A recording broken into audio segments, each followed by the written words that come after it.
We've been looking for a way to make our live shows more hands-on. I really missed being able to use my hands and to manipulate sounds live, and we were really restrained by the computer. I think my movement into getting interested in the modular was inspired by looking for another way to be able to manipulate sound live, real time, and feel like I was really controlling the sounds that we were making.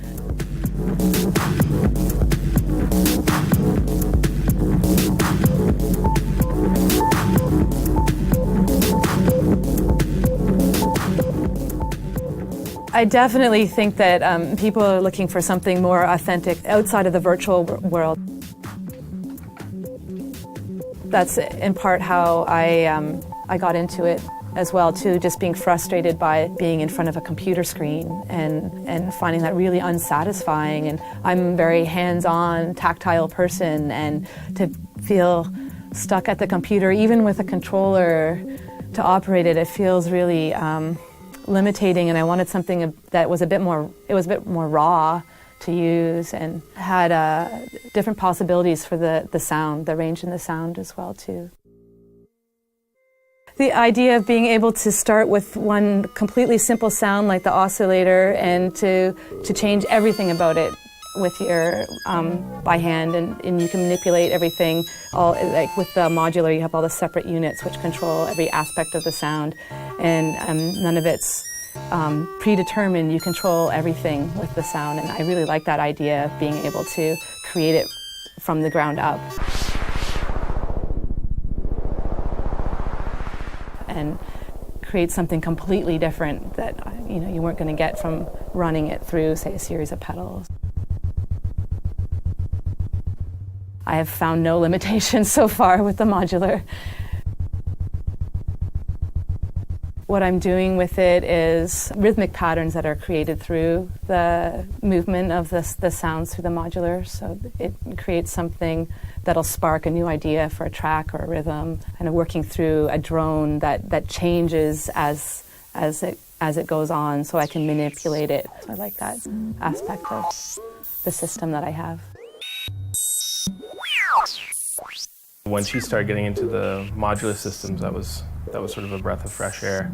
And we've always had sort of, additional gear like little feedback circuits or, smaller synths that we bring along.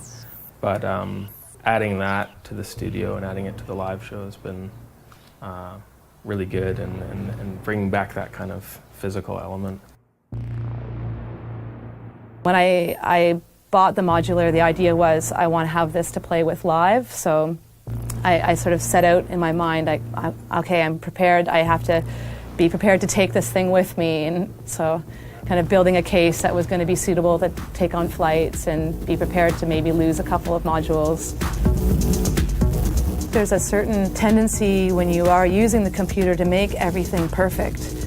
And when the modular is brought in, or other external gear, you can't make it sound exactly the same, so you have to work with it. It's more like an improvisation with sort of a rough plan of where we're going to go. And that's so much more fun. Sometimes you run into issues and it doesn't always work out, but when it does, I love being able to work with that live and have that feeling of chance to, like, oh, it might not work out, it might screw up.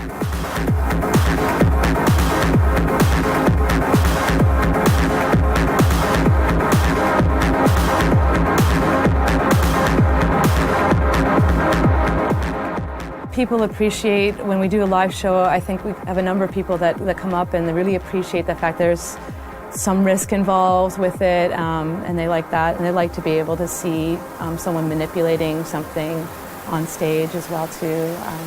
So I think that there's energy back and forth between the audience and as a performer as well.